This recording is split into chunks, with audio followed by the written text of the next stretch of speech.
We've all made mistakes in fish keeping, and I'm no exception. Every tip in this video comes from lessons I've learned the hard way. From impulse buys to rookie filter setups, these small decisions can snowball into major problems. Stick around and let me help you avoid these missteps that nearly doom my own aquariums.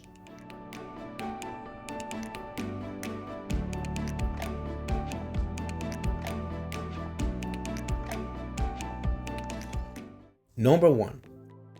Buying plants from unvetted sellers. Let's start with this one. That guy right there should not be in this tank. I think it's a cherry shrimp, but I don't really know because I did not put him there. Buying plants from a seller you are not familiar with can lead to chaos. I learned this the hard way. A month ago, I bought some Reishi from an online seller. It arrived in one of those tiny containers with water. It seemed fine at first. Excited, I added straight to my tank without a second thought. Big mistake. A couple of days ago, I started noticing snails crawling around. The only type of snails I own are nidite snails, and these were not nidite snails. These were pest snails, the kind that keeps on breeding until your tank is full of them. I also have these algae clinging to the Reishi, which I've never had before. And to top it off, this guy. I'm actually scared of what else I might find in here. While the shrimp is kind of a bonus, it's not what I signed up for. Plants from unvetted sources can carry all sorts of hitchhikers, snails, algae, even parasites. And once they are in your tank, getting rid of them can be a nightmare. You should always quarantine plants from new sellers for at least a week. You could also treat them with hydrogen peroxide. It's a small extra step, but it saves you so much hassle in the long run. Learn from my mistake and don't let your excitement doom your aquarium.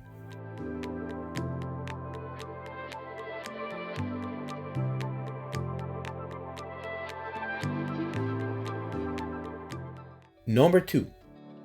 Using old buckets for water changes. Using old buckets for water changes might seem harmless, but it's a risky move that could sabotage your aquarium. Buckets used for cleaning or household chores often have residue from detergents, soap, or other chemicals. Even if they look spotless, those invisible traces can sneak into your tank during a water change, and that's bad news for your fish and plants. I know it's tempting to grab whatever bucket is lying around. It's convenient, right? But this is one shortcut you don't want to take. A small investment in a bucket dedicated only to your aquarium makes all the difference. Label it, store it away from cleaning supplies, and use it exclusively for your tank. That single decision can save you from mysterious fish loss or a frustrating algae bloom caused by accidental contamination. It's such an easy fix, yet so many people overlook it. Don't let something as simple as a bucket undo all the effort you've put into your aquarium.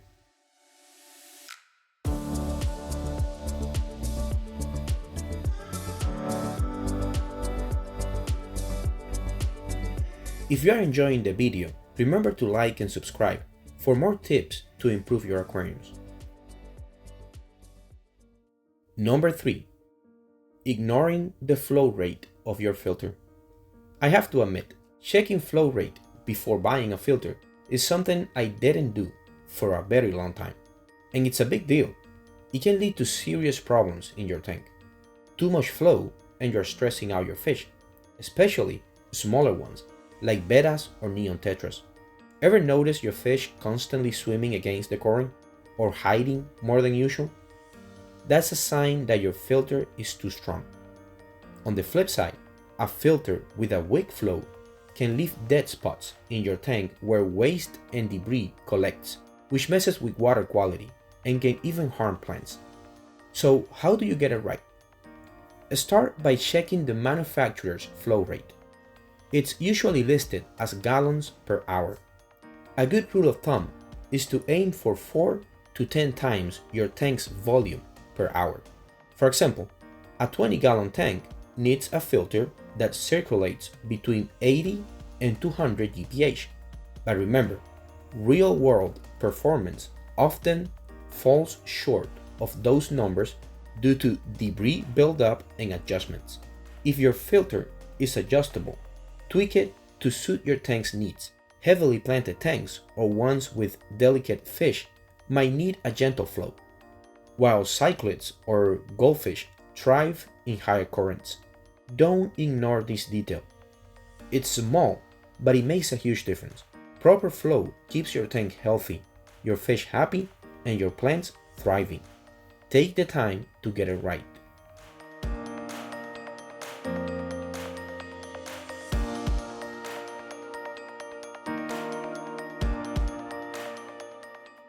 Number 4. Buying fish on impulse. Buying fish on impulse is one of the fastest ways to throw your aquarium into chaos. That gorgeous fish at the store might seem like the perfect addition, but without research, you are pretty much gambling with your tank. Let's say you get some colorful, territorial fish. Well, they'll fight non-stop if you keep them together. Some species, like goldfish, will happily munch through your carefully planted aquascape. Others might see your shrimp as a snack, or even breed out of control and overcrowd your tank in no time. Size is another big one.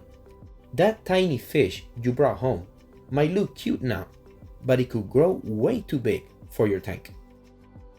And let's not forget water parameters. If your chlorine tank is soft and acidic and the fish you just bought thrives in hard alkaline water, you'll be setting yourself up for failure. To top it all off, if you don't have a proper quarantine setup, introducing new fish straight into your tank can bring in diseases or parasites, putting all your existing fish at risk.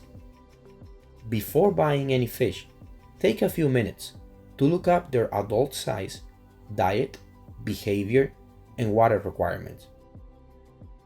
Trust me, walking away from a bad fit is far better than dealing with the aftermath of a mismatched addition.